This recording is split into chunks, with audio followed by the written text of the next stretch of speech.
ازاي تلاقي شغل في الامارات؟ في كام خطوه كده هشاركها معاكم، ودي كانت برضو من بعض النصايح اللي انا لقيتها من الناس اللي جت هنا قبليه وقدرت انها تلاقي شغل. اول حاجه، من قبل ما انت تسافر انت بتحدد ايه الكارير بتاعك اللي انت هتيجي تشتغل فيه. فليكن مثلا انت خريج معهد تمريض، وان انت معاك خبره عمليه في بلدك، وانت هنا جاي تقدم في تمريض. انا بدي كمثال. فانت هنا قبل ما تيجي بتبتدي تعمل سيرش من عندك وانت في مصر، بتبتدي تشوف ايه هي المستشفيات وايه هي العيادات الموجوده، وتبتدي انك تكتبها، وتبتدي انك تبحث على لينكد ان وتشوف ايه هي المتطلبات العمل او الوظيفه دي. ووفقا لده بتبتدي انك لما تيجي هنا تبتدي انك تبحث في الاماكن دي. هتبحث ازاي؟ دي بقى النقطه. اول حاجه انا بقول لك عليها، انت بتشوف ايميل الريكروتمنت او الموقع الويب سايت الخاص بيهم، وبترفع السي في بتاعك.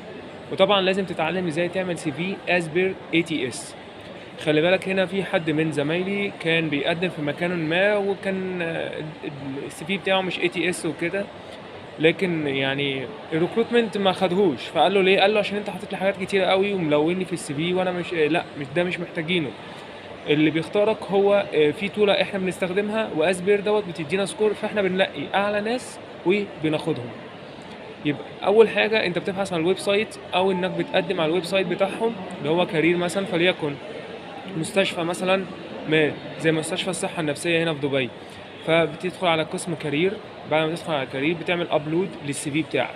الحاجه التانية، بتحاول انك تدخل على لينكد ان وتشوف مين الريكروتمنت اللي موجودين في المستشفى او في المكان دوت او في العياده دي، وتبتدي انك تعمل كونكت ما بينك وما بينهم، وتشوف اي اعلان هما منزلينه، بتشوف ايه الايميلات المطلوبه وبتقدم. دي تاني خطوه. يبقى اول خطوه بتقدم على الموقع، تاني خطوه بتبحث على لينكد ان وتشوف مين الناس اللي بتشتغل الريكروتمنت، وتحاول انك تتواصل معاهم وتبعت لهم السي في بتاعك. تالت خطوه ودي مهمه، هي نظامها قديم شويه بس خلي بالك هتفرق معاك. انت بتطبع السي في بتاعك وبتروح تقدم فيزيكلي، بتروح تقدم في المكان. طب بتقدم في المكان بتروح تقول لهم ايه؟ يا اما هم بياخدوا السي في وبيقدموا لك، يا اما انت مثلا في ابلكيشن انت اللي بتملاه وبتحط السي في بتاعك فيه. رابع حاجه ودي برضو مهمه، حاول ان انت تعمل علاقات على قد ما تقدر ما تيجي هنا البلد، من قبل ما تيجي البلد وبعد ما تيجي البلد.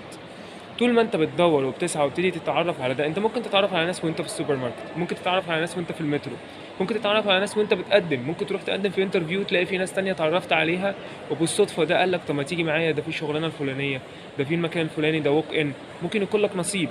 فالعلاقات العلاقات العلاقات، ثم طبعا فوق كل دوت هو توفيق ربنا. الستبس دي هتعلمك ازاي تقدم. هو شغل هيكون مرهق شويه، انك تروح تقدم فيزيكلي في مكان، وانك تروح تنزل تدور في مولات، وانك تروح تدور في مستشفيات وتدور في عيادات والكلام ده كله. هو مجهد بس ربنا ما بيضيعش اجر حد. تمام؟ متنساش تشارك الفيديو ده مع صحابك، متنساش لايك سبسكرايب شير. كان معاكم احمد موسى، سلام.